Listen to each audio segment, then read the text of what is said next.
Hello, really happy to be here in awesome panel. So I'll just introduce myself quickly and will introduce and I'll give you a brief about this really insightful panel. So my name is Mark. I'm publishing team lead in Supersonic.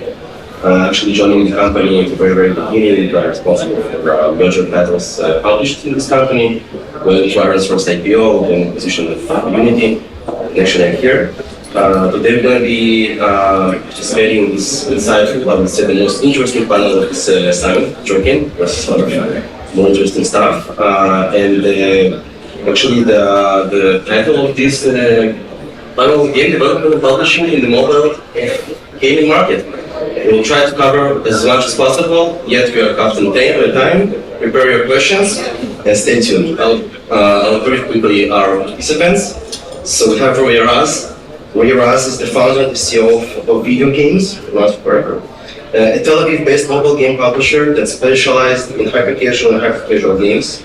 Our video mission is to empower game development to build profitable businesses, publishing their games through its innovative and publishing approach. With over 10 years of experience, it's going to be really interesting to hear Roy's takeaways and takes on this panel. We have Sergey Martinkevich, the guy we heard before, has a really interesting approach and insightful and interesting information. Sergey is the publishing lead and head of studio at Azul Games, Cyprus-based mobile game publisher and developer. At the moment, Azul Games is accounted to be the top publisher by downloads in the world. But Supersonic is near, so we're not relaxed. We're always near. As well as Azure feel much comfortable with the IP approach and just contribute in these terms a lot.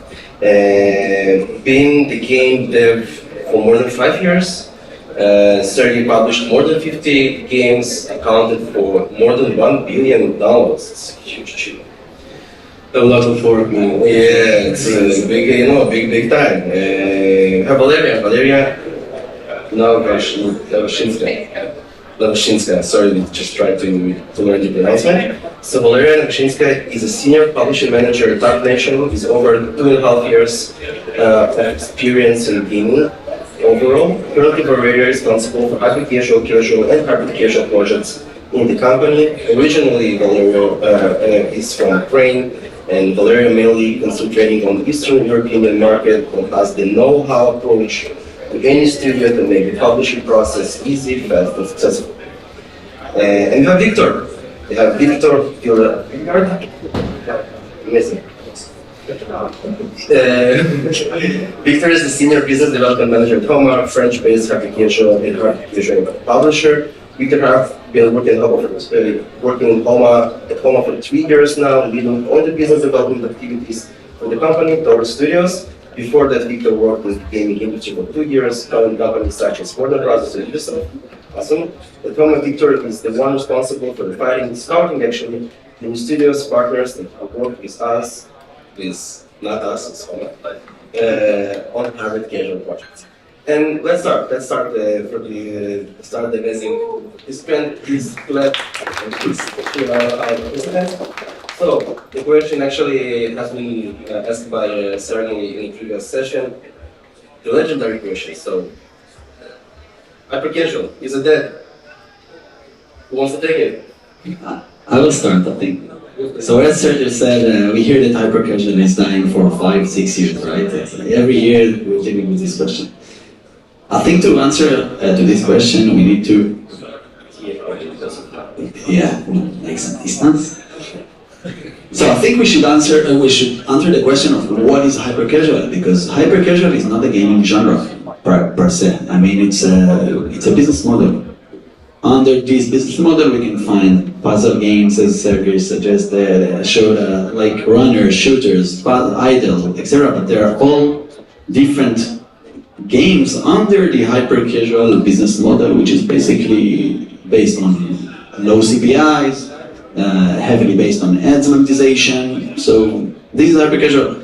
Now it's evolving, it's changing, we see a saturation in the market, we see that the competition is increasing, We see that CPI is increasing a little bit, so that's why developers and publishers should put more focus on improving the game, make it bottom line, make the LTV higher by improving retention, level funnel, playtime, etc., etc. The more playtime, the better opportunities to monetize. So it's evolving into more meta features, more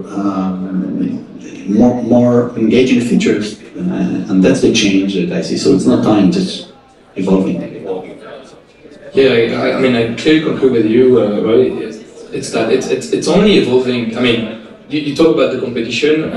We clearly agree on that. We saw like so many studios going on hyper casual. But let's talk also about the fact that I think our users, our players, they got educated. And when you're educated to something, you still want it, but you want it with better quality.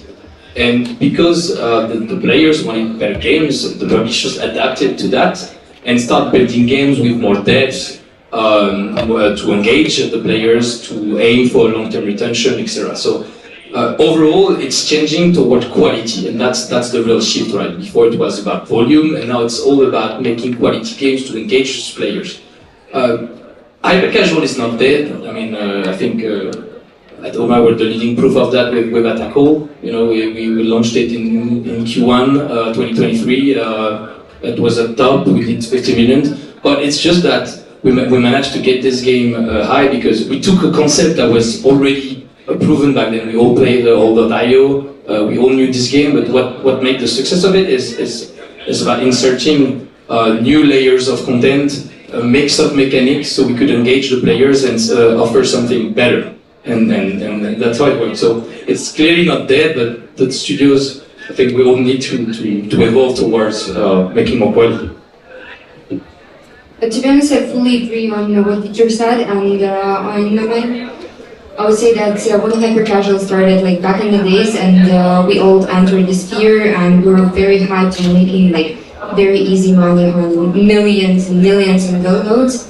People started to get bored of just like the same concept that they were pitching, and at the moment, market is trying to, first of all, as Victor said, educate people, and people are willing to have more deep concepts. And if we're posing this question, if hyper casual is that, no, I don't think so, because we would not be here if it was that. But is it evolving? Is it bringing us something new? Yes, for sure. And it's up to us, to publishers and as well the developers, to come up with like more and more deeper, interesting concepts. And I do believe that like in the future there will be some more runners with like different mechanics implemented, maybe some more styles that will come up with that will inspire people, and they will come back and play. But overall, like if we're taking the market that started, let's say like 17, 18, and then like we had the very huge boom in 2020 with the COVID, we're all doing pretty little games, and after like one of the publishers came up with the idea to do arcade edit. We never thought about it before, but we started thinking, and right now it's one of the core, I would say one of the core like games that we're producing. So let's see what the market is bringing in the future, like this year, next year, with which concepts will come up and how people will be able to basically like lead this market. Short, like 5 years ago when I started working in hyper casual, 5 years ago I heard first time that hyper casual is dying. And I was like, wow, I only started and it is dying. Good news.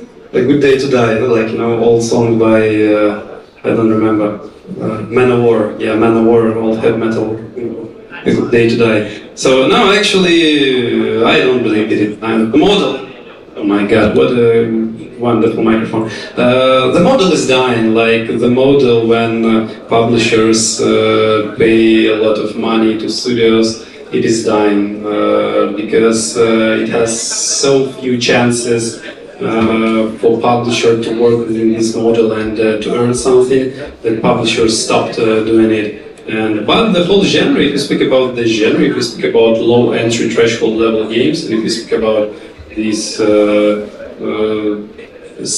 such simple games that actually becoming more and more complicated, it's not dying, it is evolving. So that's it. Awesome. Actually, you remember these games of role with the new runners.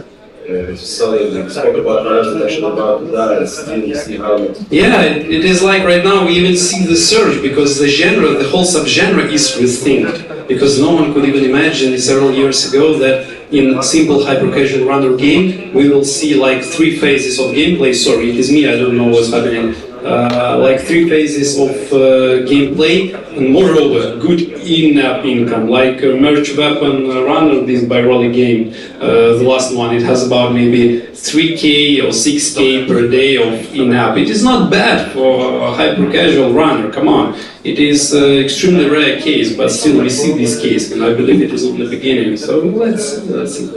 Amazing. So basically, as far as I understand of your answers, we actually come up with some really major shifts in the right the shifts happening in our industry. So from your perspective, what are the reasons for those shifts? What are happening, and actually where those shifts are taking us? I'll take it. I'll start.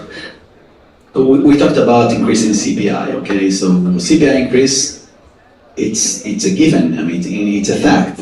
It's became more challenging to keep your monetization as simple as it used to be before, based on interstitials and rewarded videos, and that's it. So the reason for this evolvement is starting from that, from the CPI. Then to solve this problem, you need to, and together, by the way, with the fact that that users are not, they get used to it. I mean, they get used to these simple games, and when publishers release games that are more interesting, more engaging, then there is a whole new benchmark of what the demand from the user side.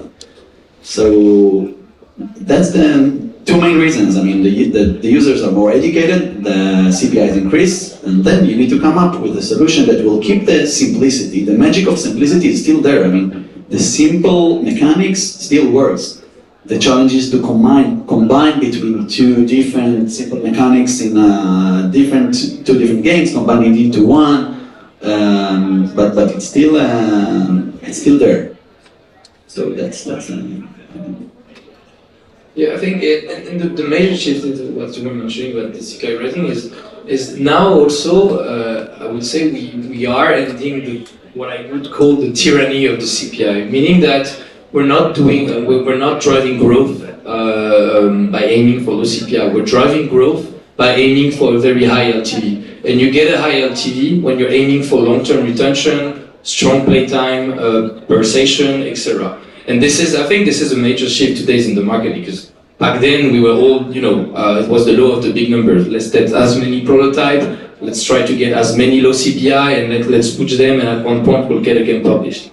Right now it's let's spend more time on fewer games, but making sure we have a stable day 1, then a stable day 7, then a stable day 15 up to a day 30, day 60, etc. Because right now I think we start to understand that we can compensate a high CPI if you have an amazing LTV. So pushing games at 60 cents, at 80 cents, even $1 can be fine, as long as you can push game with again strong retention, with whales potential, focusing on in-app purchase, etc. So I think this is a major shift. I mean, at least I think for all the publishers concerning the games that we're now making. I would like to double click just on what you said about growth, because growth was very attractive in the market 1.5 years ago, 1 year ago, when many companies went to public and everyone were chasing for installs, hitting the charts. It was not a rare situation where we saw a hit charts game that is basically not profitable. I mean, publishers were pumping games with low CPIs just to reach this point of hitting the charts, showing the public that they nailed it, but profit was not the main KPI. Nowadays, the market demands something else. I mean, the stock market, the whole market looks for profitability, and profitability is the king, while growth is not that attractive. Yeah, I would say regarding what you just said, I think it shifted in the way that we're searching more for the profitability and for titles that might not be that huge and not reaching the like first, second, third position in the top charts, but are profitable just because back in the days, most of us were searching for the names and for the recognition from the movie. So most of the studios just wanted to be there to show up saying that like, yeah, we did this game, so like if we're not happy with this publisher, we will be able to find any other publisher because we were on the top charts, because we've been through this like production cycle and so on. Whereas right now I think that there's less and less people that are coming in the industry, but those who are staying, they're very passionate about what they're doing, and they're indeed searching to like dive deeper in what is the product about and how we can make money and sustain and retain this for the longer and longer and longer. I think like Mark, from your side, like one of the games that we're still seeing in the top charts was the Bridge Race. Like this is the title that was in the top charts and right now is bringing like more and more and more gamers even now. And this is something that like I would say all the publishers are searching for, to be able to show on the market that like we did a good product and then be able to sustain it for like not really only a couple of months but years and years. Yeah, I fully agree with colleagues, and I would say that now more and more we see games like, for example, a week ago we published a game and it has amazing ad spends per day, like it is $50,000 per day of ad spends, but it has worldwide $1 worldwide. So it has only 50,000 K downloads per day. It will never be in top chart, never. But it is. But this one game is more effective in terms of profit, like maybe like 10 average hyper casual games. But if you speak about shift, I would add not how it shifted, but maybe the reason, because the whole industry finally received a good slap to the face, because we were thinking like we are not part of global economics, and but we are. And right now the main reason why it is happening because we are part of worldwide economy, and we anyway have to understand it, that worldwide recession or negative expectations from investors and big advertisers also affect even such a mysterious industry like hyper-casual and like gaming at all. So finally, yeah, it is the first slap, actually, it is the first slap industry received, the first only one. And look what's happening, a lot of panic like posts and so on. So we are in historic time, and if we manage all together by holding hands and continue making games, I believe that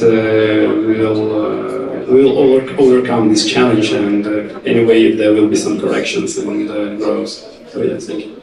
Yeah, it's definitely a time for.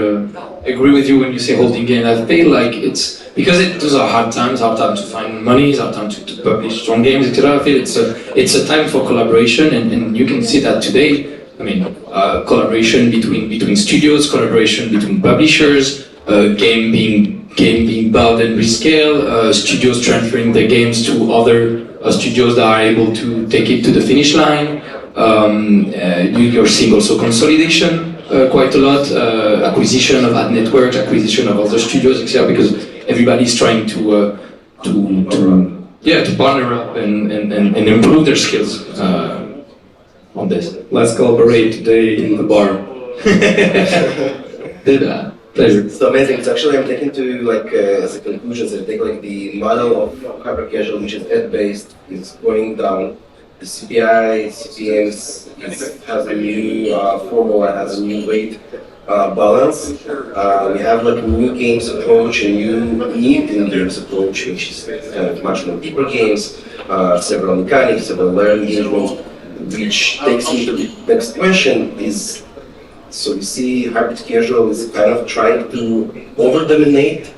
Hyper casual means that is hybrid casual is the new hyper casual, is email asking? And if so, is hybrid casual currently in the phase it's a mature subgenre? Is it got to its place that it's ready, it's baked? And if not, what will be the next evolution, the next steps for this genre to grow? I'll probably ask the question when you're saying hybrid casual, what exactly specifically you as a publisher meaning by this? Because I feel that all of us, like all of the colleagues, are judging it in a bit different way. So by saying hybrid casual, you mean the games with like more in-app purchases, more like longer playtime, bigger retention and so on, or it's basically like the games like I would say runners that have just a very high innate. So basically, as we said, that the new approach, actually I'm combining the two answers from Sergey and from Lee about how the games are monetized, right? So we're talking about ad monetized games, interactive ads, either RVs, right? So you should fit this point there. Then we said that the same runners, and as Sergey presented in his presentation, that the same hyper-casual games would be hybridized, right? Means of IP, and in terms of how you take these games, creating additional engagement layers, creating longer retention, longer engagement with the game. So if hyper-casual has its kind of standard KPIs in terms of like what should we expect from the good runner, like 40%, I don't know, like 10%, 7%, etc. So the hybrid casual, it has much more like such different KPIs should be taken into consideration. So hybrid casual, I would say, it's a business model. It's evolved business model of the same hybrid casual games. Yet you cannot bring it like a single runner where you just go and collect and you have no use of the coins you collect. As I said. So yes, it makes sense for you. If you can start, I think what people need to understand is, for me, hybrid casual will never replace hyper casual because it's a whole different line of products. So which means like in hyper casual we'll still have new players first of all, and we'll still have quick wins to get. We'll still have very specific trends that you can turn into a game very fast, and you can still have some quick win or just remake a concept with mechanics, as I was saying with Attaco, for example. But hybrid casual, it's a whole new line of product, a more mature one, as we said, with you're combining. You're taking best of both worlds, from hyper casual and from the casual one. You're taking an easy concept, an easy mechanic to understand, an easy goal, and you're just adding more depth for the players. So I don't know, lighter RPG elements, social features, multiplayers, etc. Because you want to drive your long-term retention, because you want to drive your revenue, especially through in-app purchase. And to answer your question, I do think that you need a whole complete new workflow to work on that kind of product. This is what we did at OMA. I think the mistake that a lot of people did was to consider a hybrid game the same way you consider a hyper-casual one. So aiming for low CPI, and also like aiming to get a prototype very fast, etc. Which was and it created a lot of failure. I think you need a whole new workflow. You need to understand that if you want a polished game, if you want a quality game, as we were saying just before, you need time, right? So you need to adapt your whole publishing flow. You need to adapt your whole workflow. You need to make your studio understand that they need to work at least 1 month on the prototype to get it tested. If it passed, you need to have, as I was saying, an in-game metric focus and not a CPI focus anymore. So we're talking about benchmark like 45 day one, and we're talking about playtime day 0 of 30 minutes. We're talking, at least at OMA, about we can go up to a $1.2 CPI. So as you can see, it's very high compared to the benchmark of hyper casual. And then, yeah, you need time. You need to build a framework, build a roadmap that is closer to casual. We're talking about 6 to 9 months of production actually for a game before it launched. And then we're talking about live ops, because you need to bring new content, you need to improve your economy and get your whales into the game and keep them into your game so they keep on spending. So it's a whole new process. It doesn't mean that it will replace hyper casual, it's just a new thing. Just to finish also, I think that hyper casual is an entry point for new players, but also for new studios that want to go in mobile gaming. It's easy, etc. And as they get more skills, they can go toward hybrid. They can more complex games. I think it's just it's just the industry maturing and bringing new product. I'm not fully agree with you in a way that it's become interesting, right? We all agree.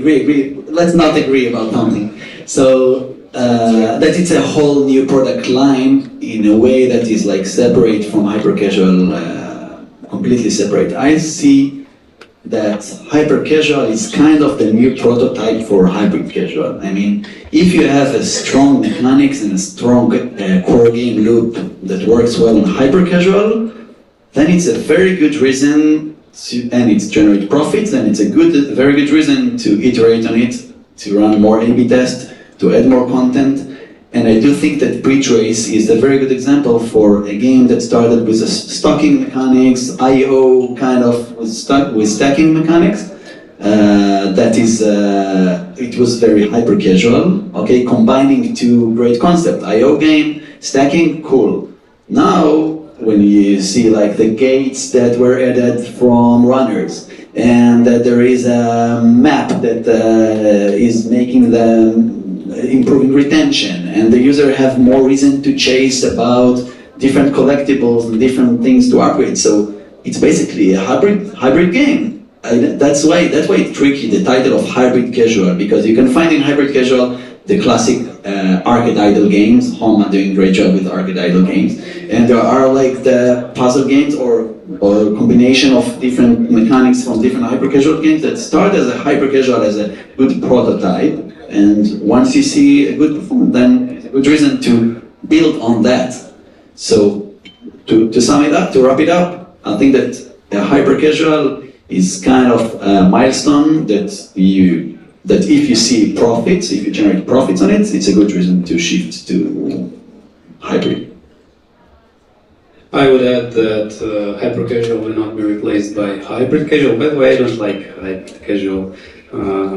I don't like to call it hybrid casual. It is still hyper casual. If you speak about genre, it is still hyper casual because it is low entry threshold level, because it is a specific kind of progression and content delivery. But okay, if you speak about either genre or we speak about the way we monetize, anyway, I believe that hyper casual will remain, because once again, better not fool yourself. Not our users, I mean hyper casual, they are not, all of them are not ready to pay.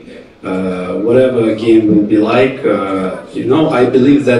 I believe in market laws. I believe that there is a volume of users from hyper casual that can be converted to payers, and it is exactly one level. It is like how Web 2 gamers tried to be converted to Web 3 gamers.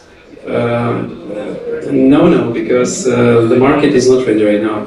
And the same thing with hyper casual and with in-app purchases. Like, I believe that there is a volume of users that, due to some circumstances worldwide, they are ready to pay.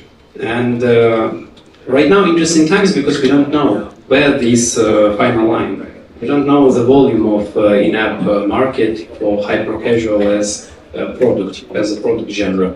So I believe that hyper casual will become more and more complicated because in-app purchases in hyper casual, it is response to what's happening in the world. It is not like something organically like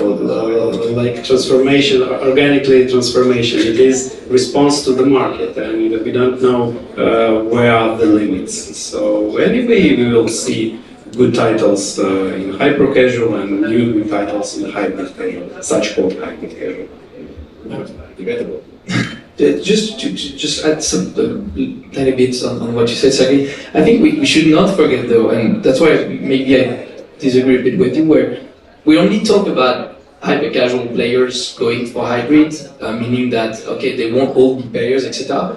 I still do think that we're forgetting that with hybrid, we're also trying to get all the mid-core and hardcore players to get into the hybrid game. Because let's be honest, and I think there's many hardcore and mid-core players of mobile game here in this room, but sometimes when you're in the subway or whatever, you just like to enjoy a simple game with a light RPG thing that reminds you of all the big games that you love to play. But here it's pretty simple, easy to play. I think this is why Archero was such a massive success. Because Archero, it wasn't like new players that much playing it, but it was actually players coming from hardcore games, mid-core games that would identify way better with that game, and the mechanic was super easy, right? So I think with hybrid we can really count on these players to come into the game and actually be the one that will spend because they will get a better emotional attachment, I would say, maybe to our product. I agree. I want to, it just remind me the day that I saw soap cutting hitting the charts. Do you remember soap cutting game? I was looking at it and I was saying, what is going on? Like, they took simplicity to the edge. There is not even a way to fail in this game. It's like 100% ASMR based. The mechanic is simple, stupid, and it's hit the charts. I mean, it's no argue about it. So now I don't see such a game that's doing it again. I mean, it was like for me, it was a milestone that took the hyper casual to the edge. And nowadays, I think that I can tell you that, for example, we add a layer of we put much more focus on economical behavior in the game. It's something that we had never did before. We collaborate, by the way, with Platera AI. They're Israeli startup that focus on that, and it's something that we had never thought about before, and we are shifting to look also on economical behavior, psychology behind the decisions that the player made. Mostly, by the way, not on in-app purchase, but on rewarded videos, like how to make them watch more RVs. RVs are still a premium ad unit. They generate almost double CPM versus interstitial. It also contributes to the user experience because it's initiated by the user, so we put more focus on that, and things that we have never done a year ago or 2 years ago. So in RV and IP, sorry, it's kind of like stuff that actually pretty much in the same show as IP, which is paid with your money, and RV paid with your time, like with your money. And at some point, like I definitely see some combination of these two possession approaches. Anyway, so it feels that not everything is aligned. Like if you had like probably really serious consensus alignment on runners how it should be like 2 years ago. So today we have a hybrid, hyper, different, not different, same, not same. What is actually hybrid and stuff like that? It creates a lot of challenge for the market, right? So I would just want to think about the challenges that we see. First of all, let's talk about challenges that our partners, our publishers, the studios, the developers are facing. And if you would say like what is the main challenge our developers, our partners are facing these times, considering the lack of consensus, right, and a lot of cool stuff. Mike, I think we should be humble here and ask the developers what are the challenge. I mean, I think. Actually, how many of you are game developers in the audience? Just to understand with whom we're like, okay, game developers. How many try to publish a game with a publisher? You sit in front of the biggest publisher as well, right? So how many of you try to publish a game? The bravest one. Okay, very few, not a lot. How many of you managed to generate more than $10,000, not by paper prototype, but just publish a game, just $10,000 profit? Great. Two. Or something, right? More than $20,000 profit? One. Two. $30,000 profit. It's from tax. Great. So you see, this is the challenge. I think this is the challenge, right? It's really hard to publish a game. It's remain a challenge. The chances to publish a game with a publisher is are very low. This is something we at Ovivo trying to deal with and to improve the chance to publish a game, because we have a little bit different approach than the giants here. I mean, the giants can't, or most of the time don't want or not aim to generate like $50,000 profit or $100,000. You're looking at much higher numbers, and I think that most of the developers bottom lines are very happy from $20,000, $30,000. It sometimes can be a game changer. So that's where we try to solve this pain for the developers at Ovivo. So basically, you said that the main challenge is for the developers is to find a proper publisher for them and for their businesses? Like, I think that the developer have the power to check every developer, and basically something that is still remain since the beginning of hyper-casual, that most of the time it starts with marketability test and like this proof of potential. That this is a phase that developers should still try to do with every publisher that they believe in. I think that developers should understand the industry now. The developers are also educated. They understand what they tried and worked and what they tried and didn't work, and they should find the best publisher for them. I can share some thoughts because being the head of studio, I understand all the pains of developers. And for example, when you get used to creating hyper-casual and then you want to make a deck builder out of battler game, it hurts. And a lot of challenges actually, starting from technical culture, from product culture, and one of the biggest challenges is living costs, because if you're independent, it's difficult to be independent.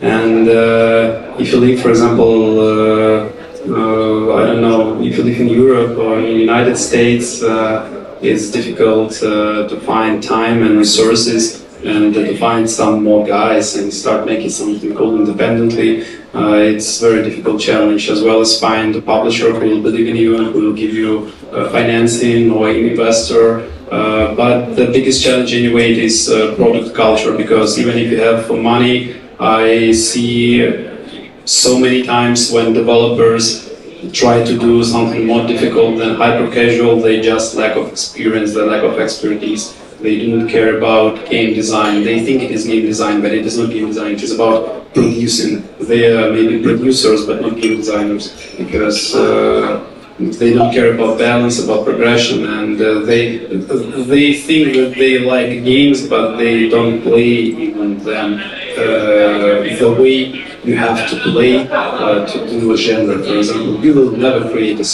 mobile strategy if you haven't played like, I don't know, maybe several hundred hours and decompose your gameplay experience. So it is a lack of experience, by the way. Very popular, like costs and publishers, but actually I see that lack of experience and expertise in the genre you try to work. construction of many artists. Not only, right? Yeah. It's just go to Oh my god, thank you so much. And then we have Zvi now. But you have the best, slowly. But I'm going to completely agree, and sorry, sometimes we agree way too much, but with certainly, I was about to say that for me, the main challenge is really for studios is all about the knowledge they have, the learnings. Meaning that I think today they had lots of habits from hyper-casual that they need to forget. As I was saying, working too fast, with low polish assets, etc., trying to do everything, a little bit of runner, a little bit of Akadaido, a little bit of that, and they don't take the time to compose their games, to understand what kind of skill set they need to build this kind of games. It's also about, I think, they need to understand what kind of team also they want, what kind of ambition they want for the studio. We saw a lot also of hyper-casual studio that recruited like a very big team to again work in volume, and I think today this is not possible anymore. So there's a real knowledge challenge to get. I think you can find everywhere. I think we're all pushing different I would say either article, podcast. I know Mark, you're doing one with Kevin from Rising High Academy. So yeah, we try. I think we're all trying. Okay, to give as much as possible to educate the developers with the data that we have and all the resources we built and through the work of the publishing managers also. But everybody wants to be in this hybrid trends, but I think there's a point where you need to understand that maybe you can't for now. And if you understand that, then it's going to be a strength rather than a weakness, and you're going to grow and you're going to be able at one point to go hybrid? I would say that at the moment I feel that a lot of studios are getting a little bit confused when it comes to the publisher to actually outline I would say deal with this challenge of where the studio should stand, because a lot of studios, like what I've had this experience recently, they're coming saying that we're ready to do anything. Like we can go with hybrid casual, we can go with hyper casual, just take us and then we will decide on like where exactly we stand depending on the KPIs and results and so on.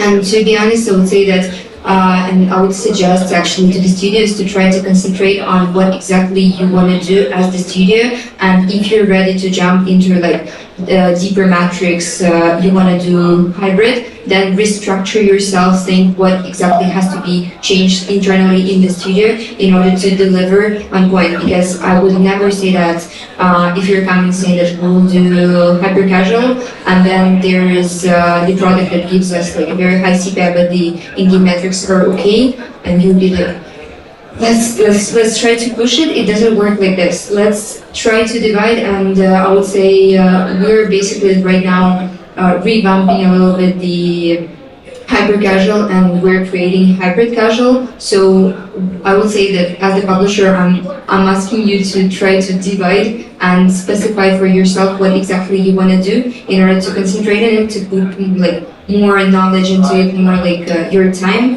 and then yeah, it's going to be easier for both of the sides to work in this way. Maybe specifically a lot of challenges we have tried staying in the different movies. The requirements of them in terms of money and investment that it requires for the studio to proceed and to develop these kind of games. Not everyone is capable of going to hyper casual. Some studios need to understand that they probably need to learn, to probably to expand their knowledge. And we as a publisher probably need to guide and educate and maybe even help our studios to find their better way. And maybe we should and we have to find a way how we help the studios like that probably meant to make some huge, massive hits to help them leverage that this means for them. Exactly. One more challenge I'm facing right now. You can't imagine when you have best friend sitting in the hall and staring at you like that, and you try not to laugh. It just thank you for your support, guys. We'll try to run faster. It's that you just get prepared your questions if you have some.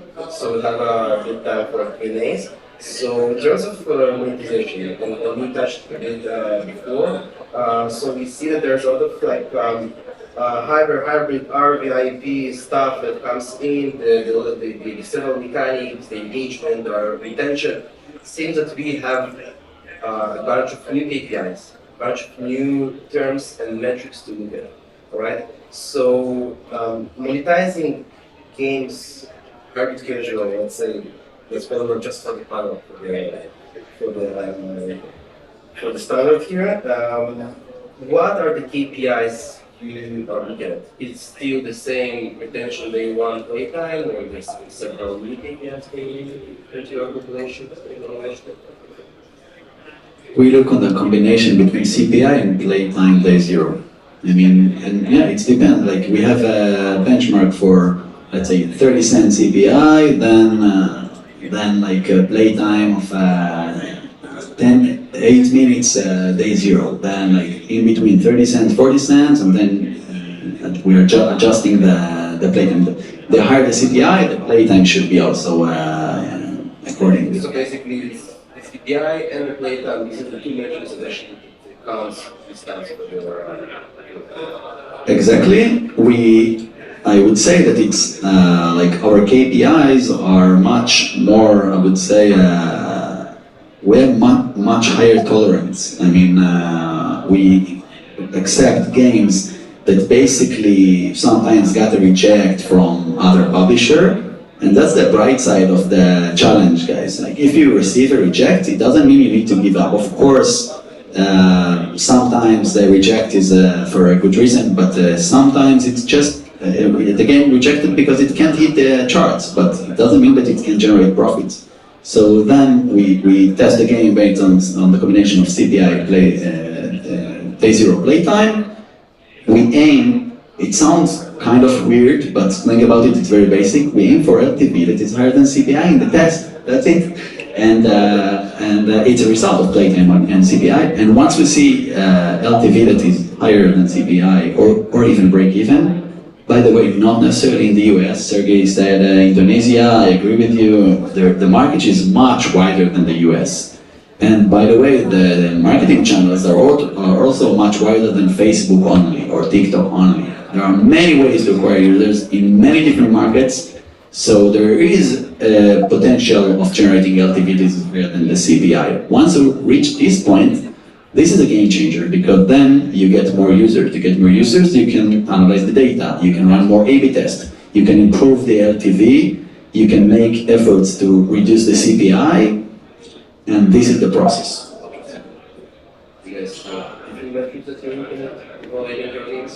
I mean, so obviously, so here we have a different method than Novigo. As I was saying, we don't really care about the CPI. Up to 1.2. This is like a limit, but again, it's quite high for innovating for hybrid, so it's fine.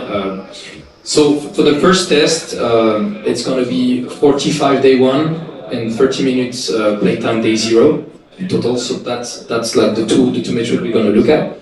And then after, because we're building like a roadmap custom to each project, they're going to be custom metric based on what's the game. You're not looking at you're not expecting the same thing from a puzzle, from a tower defense, from an arcade idol, etc.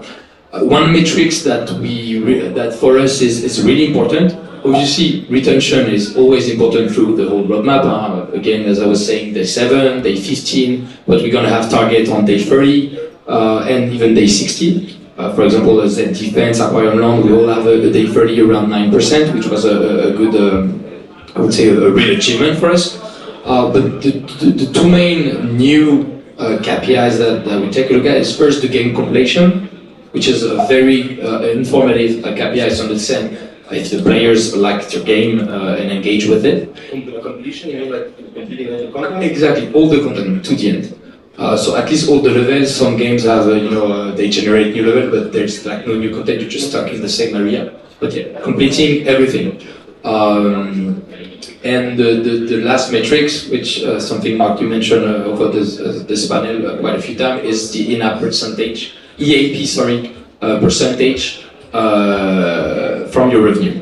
So our target at OMA is every hybrid game that we push, we target to have at least 30% of the revenues coming from in-app purchase.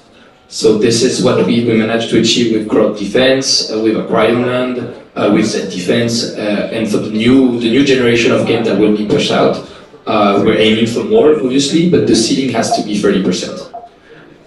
Because again, we aim for high revenue, but more than high revenue, obviously, we aim for stable revenue. And there's, obviously, nothing more stable than having EAP with waves inside your game that will spend. So yeah, this is the.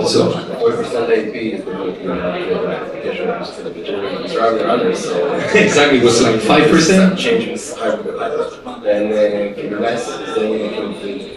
To be honest, while we're also looking at inflation is something called cumulative playtime. Basically, the metric that allow us to track the users and have, I would say, not only users that are reversing back to us on the day 5, 7, 10, and so on, but actually those that are coming should play for like at least X amount of seconds. So like it cannot be people that are coming for like 10 seconds, just like opening the app and then closing, but actually engaging with the content on the longer days. And because of this, I would say that in any case, all of the metrics that we were looking at in hyper casual, they still stay the same. I mean, like it's always CPI, playtime, retention, and as well LTV, but they now shifted to like I would say just deeper metrics. What about us? We have something maybe what's happening in common. And what about me personally? I also look through completion. I look through churn rates and within content delivery frames. Like I understand how much content I have, and I analyze through the churn rates how users play this content, and when they finish all the content that's happening there, as well as average revenue per paying user, as well, yes, such called the proportion of how much in-app, and we also don't care about CPI at all. Maybe even starting from 3 years ago, we were looking at CPI, but on retention rate, on playtime, and on completion. So I think that we can move forward. And nothing we see. Guys, is there questions here in your hands? Like, how many questions should just need to adjust for this question? So I'll ask one question and then so I have several questions in the back, and I'll just come through with the most positive one, right? So now we have all this we should consider what is next. This market, gaming industry, and eventually not fit anything so if you wish the next, what would be the next step? What would be the next step you wish for this industry? Where you think it's only possible to go further? So for me, the main thing that I wish, but I still think it will happen, is basically leveraging IPs. I think for me this is going to be a next step for all the hybrid games, and then maybe at one point casual, etc., is to leverage more and more IPs. So there is different way of doing that. There is either using an existing IP and put it inside the game. So basically what Fortnite has been doing, but we could do it way more into hybrid casual. I know it was done in some mid-core already in casual, but I think in hybrid this could be the next step. You can also maybe leverage your own existing IP, and this is what we have been doing with Oma. We took Valentine, which was a character from Skyroller. We created a whole TikTok community around it. We had like 300k people following the TikTok account, and we created an existing character of Valentine inside Aquarium Land. So just to see how much traffic it brings to the game, just to see the impact of it. And I think this is something that will exist more and more. The third thing that I see also is, and we're seeing companies proposing this kind of services where they will bring not, I would say, existing IP for the gameplay, like Fortnite and Marvel, etc., but existing IP for like collectibles or etc. So you might have in a fashion arcade idol game, for example, you will have a Louis Vuitton bag branded or things like that. Anything that can draw the community. Exactly, French brand. No, but like you have like plenty of different IPs. I don't know, like maybe you could say an arcade idol game with McDonald's or things like that. See, everybody has already thought of it, so this is a common example. But I think we'll see more and more. You guys have like a Exactly. We already experimented with the nerd game. It was interesting. It's hard to work with an IP, obviously, because you have quite a lot of things to respect. But I mean, the nerd game was a success. So. I would be happy to be the first one to say generative AI here in this panel. Okay, so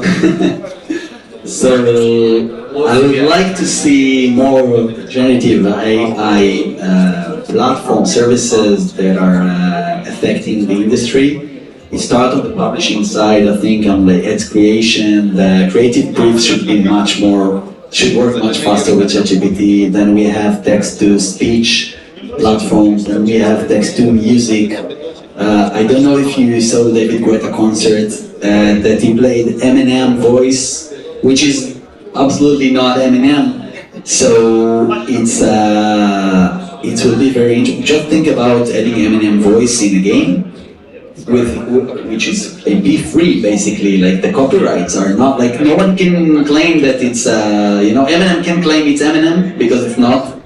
So just bring me some ideas of how to integrate generative AI into games. I'm not even talking about producing games based on generative AI because I think we're not there yet. But definitely adding some ready-to-use features in game in a creative way. Just take the creativity into a whole new level.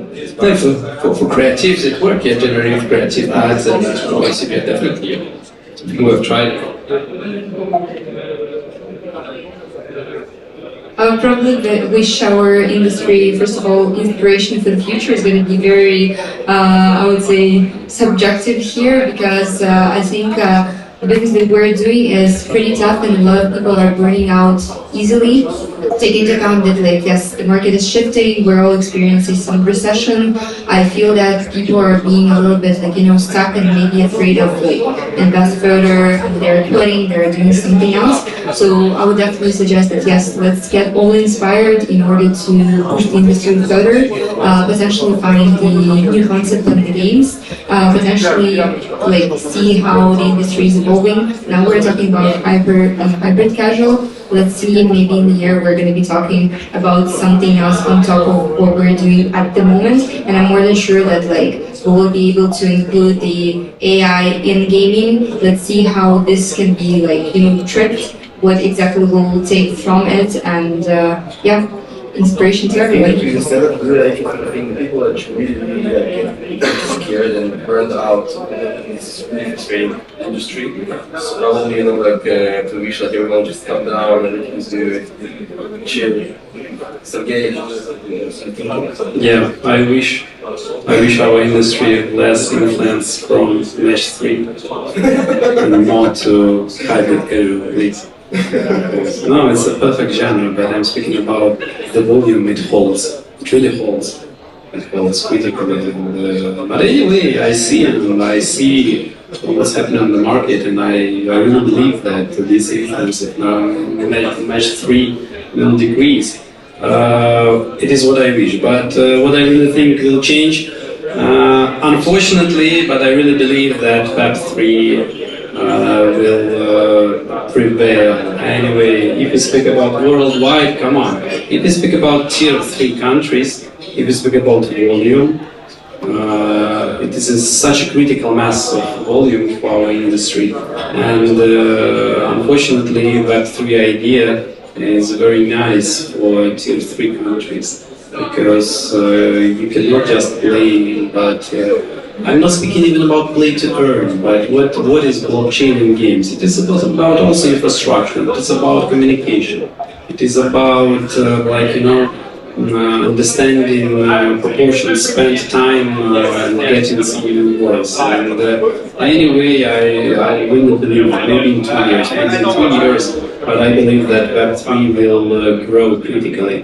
I know that home games as well as other games tried in Web3, and I don't know how was your experience. I can't call our experience shitty because we're in the right time and in the right place, but anyway, it wasn't something, it was not very, it's not a pleasure journey, but anyway, I knew so much from it, and I met so many cool guys from Web3, some really genius guys, and when we were discussing and arguing with them, because I'm a classical gamer and a game developer, very old-fashioned, and I can't accept it.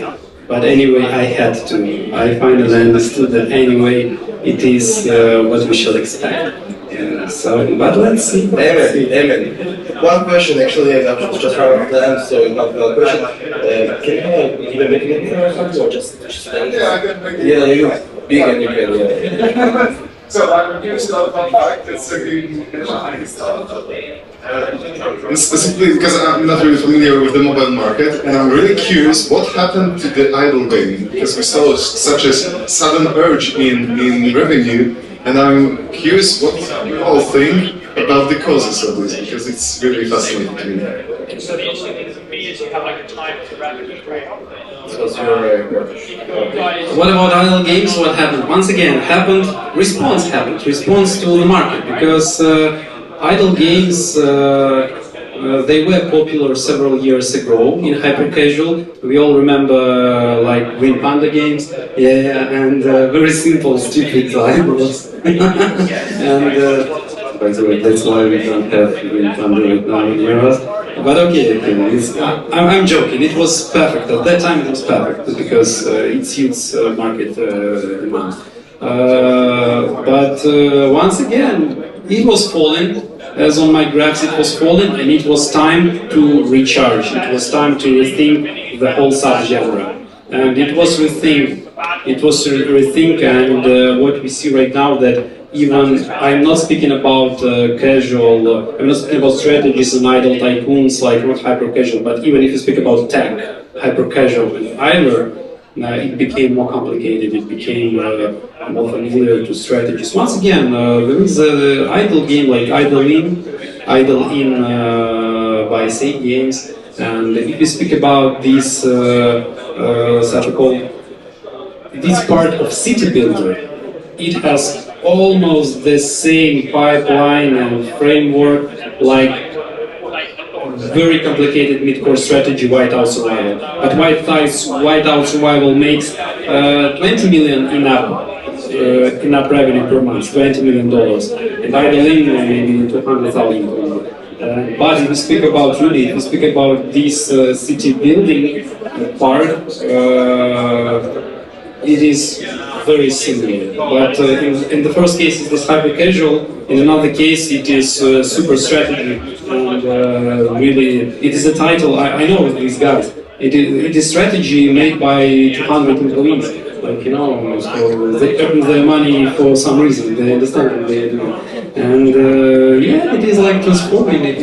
It was time of decline, and to rethink the genre, to respond what's happening in the market. And finally, we saw that a lot of idols, and as well as idol arcades, like this built but with another input, with more micro control, not macro, but micro control. Yeah, I was about to say, I think Arcade Idol, at least on the hyper casual side, really helped also bring people toward idol and tycoon games. It was a way to refresh the genre with this in a way. And I think this is what we're saying. You keep on playing with the character as they're discovering, fighting, many different mechanics. But then you still have this idol economy behind it that would work, and I think it really helped bring a new a new breath of pressure. I mean, you could see that at every successful, I would say, arcade idol were basically old successful idol game where you just had to control character, and I think it's like a cyclic industry everywhere, and then there's a flow of genre, and then a new genre coming up, and then people getting educated, liking this idle mechanic behind it, the economy, and then going back to better idle game.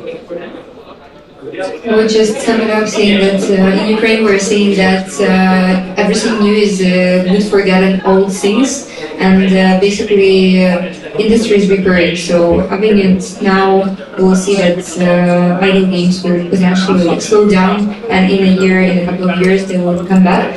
And our main task here is actually to predict it as fast as possible and be the first one to go. That's all. No, I don't think that's I think we're going to time, and thank you so much, Matt. Thank you. Thank you much. Like, together.